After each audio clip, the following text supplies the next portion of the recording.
Bonjour, Morning Brief du 13 avril 2017. Alors, contrairement à hier, peu d'actualités aujourd'hui, notamment en ce qui concerne les publications des sociétés cotées tunisiennes.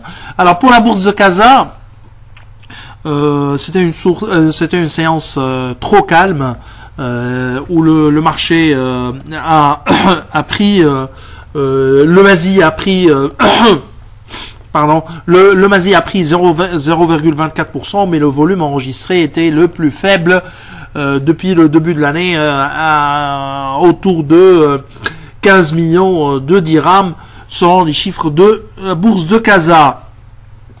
Pour ce qui est des variations, Managem a pris 8,23% et Nexence Maroc 4,26%, Wafa Assurance plus 3,86%. Côté baisse, a signalé le recul de Solacid, moins 2,56%. Alors, pour la bourse de Tunis, il y a eu également une hausse de l'indice, 0,77%. Depuis le début de l'année, nous sommes à 2,85%. Alors, l'indice est tiré essentiellement par les banques, plus 4,24% depuis le début de l'année. Autre secteur qui est également...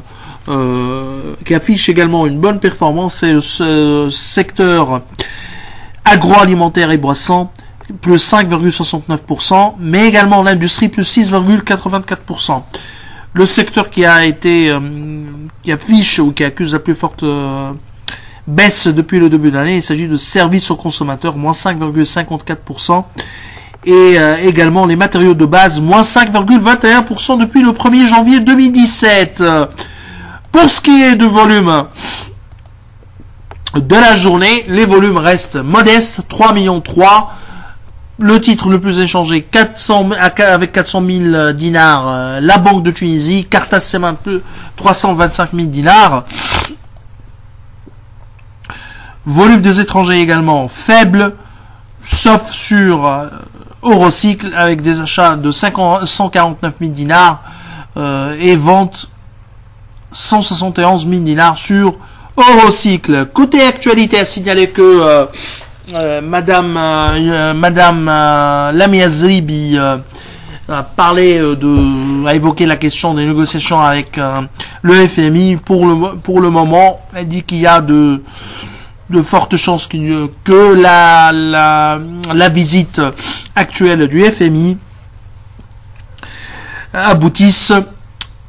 aboutirait, disons, on utilise le conditionnel bien sûr, aboutirait au déblocage de la deuxième et probablement de la troisième tranche du programme FMI.